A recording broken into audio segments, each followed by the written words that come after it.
우크라이나 동부 돈바스 지역의 국경지대에 러시아의 대규모 병력이 집결하고 있습니다. 이는 50개가 넘는 전술부대로 구성되었고 10만 명에 달하는 규모입니다.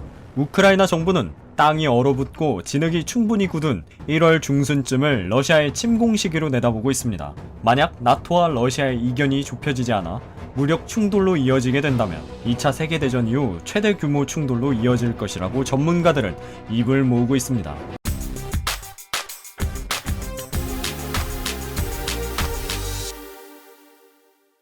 안녕하세요. 지식스토리입니다. 이번에는 소련의 후예인 러시아와 미국을 중심으로 한 북대서양 조약기구 나토, 그리고 그 사이에 끼어있는 우크라이나가 겪고 있는 무력 충돌에 대해 살펴보겠습니다. 그 시작은 1990년대로 거슬러 올라갑니다. 독일은 2차 대전에 책임을 지게 되며 동독과 서독으로 거의 반세기가량 갈라져 있게 되었습니다. 서쪽은 미국을 중심으로 한 서방 국가들, 동쪽은 그에 대응하는 소련이 영향을 미치고 있었죠. 그런데 소련의 힘이 점점 쇠약해지고 동서독의 경제 격차가 벌어지면서 동독 은 순식간에 무너져 내렸습니다. 그렇게 이 둘을 갈라놓았던 베를린 장벽이 1990년에 붕괴하죠. 한편 소련은 둘의 통일을 막지 못했고 그저 자신의 앞날만을 걱정하기 바빴습니다. 이 과정에서 미국을 비롯한 나토 세력과 협정 하나를 체결하는데요. 바로 독일 통일 협정이었죠. 동독에 주둔하던 소련군을 철수시키고 소련을 포함한 서방 국가들과 함께 독일 통일을 완료시키는 협정이었습니다. 여기서 소련은 나토와 구두 약속을 맺게 됩니다. 통일 독일 너머로 더 이상 나토의 세력 확장을 하지 않겠다는 약속이었죠.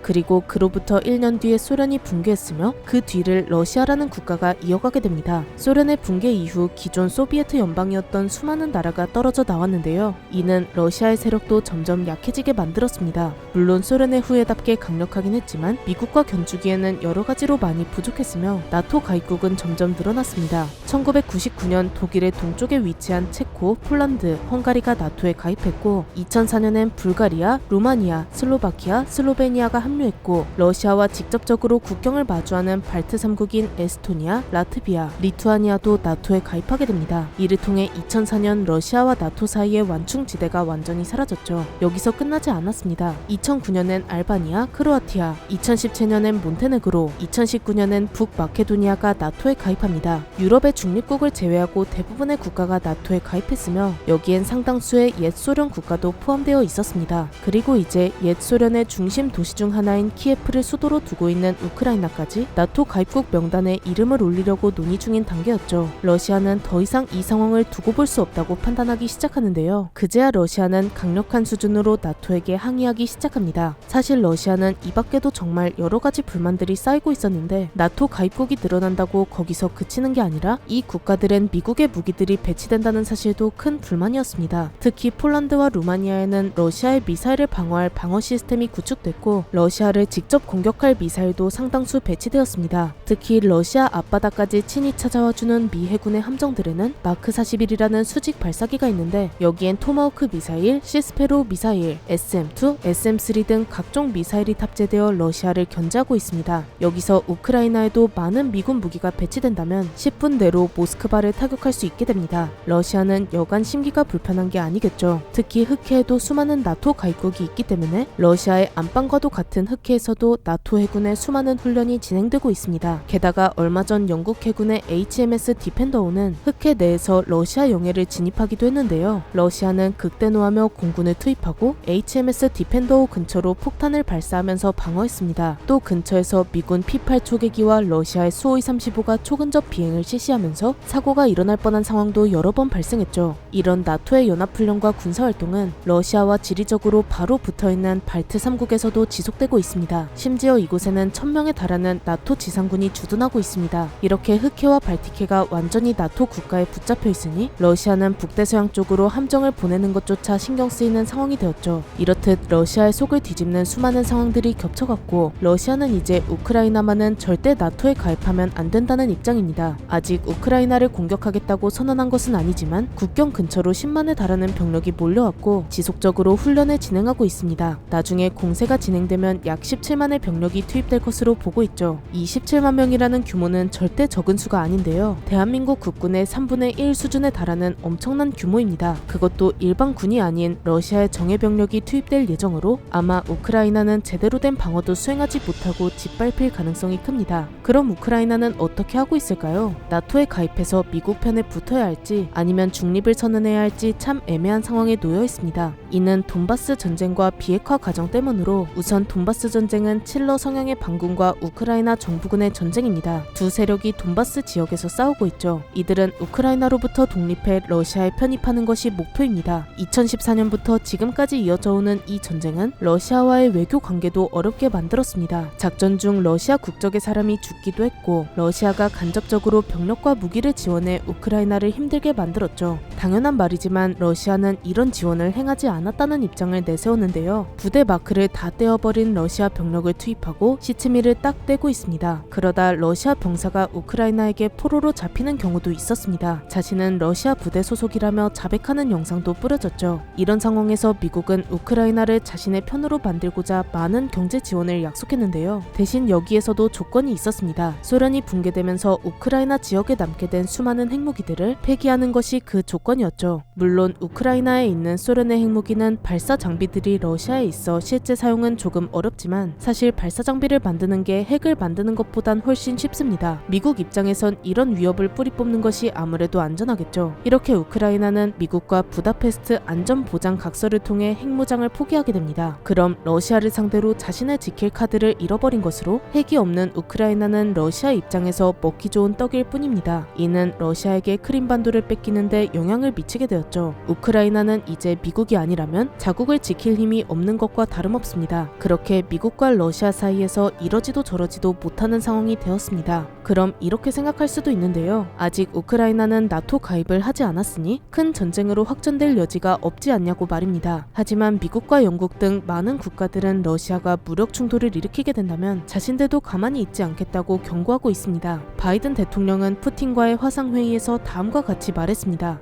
만약 러시아가 우크라이나를 침공한다면 군대를 보내는 것은 물론 강력한 경제 제재를 가할 것입니다.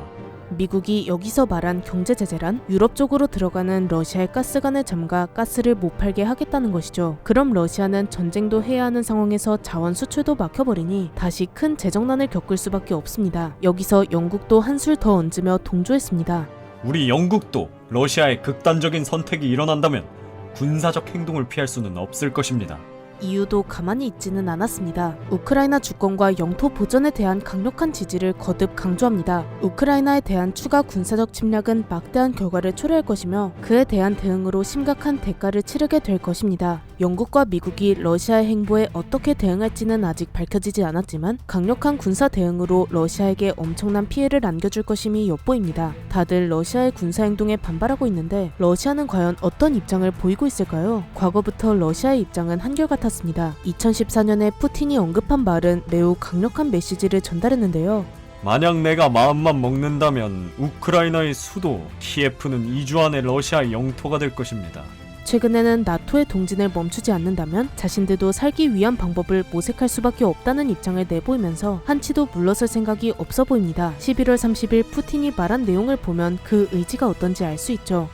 나토의 동진은 우리 러시아에게 명백한 위협이며 우리의 설득과 요구에도 이와 같은 일이 발생한 이상 우리의 답은 극초음속 미사일의 개발입니다. 우리를 위협한 만큼 러시아도 똑같은 상황을 만들어줄 것입니다. 상황이 왜 이렇게까지 악화되었을까요? 미국은 러시아가 무력을 통해 유럽을 공격한다는 지적을 하고 있고 러시아는 미국이 자신의 숨통을 조여온다고 주장하고 있습니다. 둘의 주장은 평행선을 달리고 있고 그 누구 하나 양보할 생각이 없습니다. 많은 전문가들은 갈등의 해결법이 전쟁이 아닌 외교라고 이야기하고 있지만 이들의 외교는 여전히 칠흑 같은 어둠 속을 지나가고 있죠. 만약 이렇게 전쟁이 발발한다면 바이든도 푸틴도 죽지 않습니다. 미군과 러시아군 그리고 수많은 우크라이나 사람들이 죽게 되겠죠. 이들이 원만한 외교적 해결법을 찾을 수 있길 바랍니다. 이렇게 러시아와 우크라이나가 겪고 있는 무력 충돌 사태에 대해 알아보았는데요. 영상이 유익하셨다면 구독과 좋아요 부탁드립니다. 감사합니다. 지식 스토리였습니다.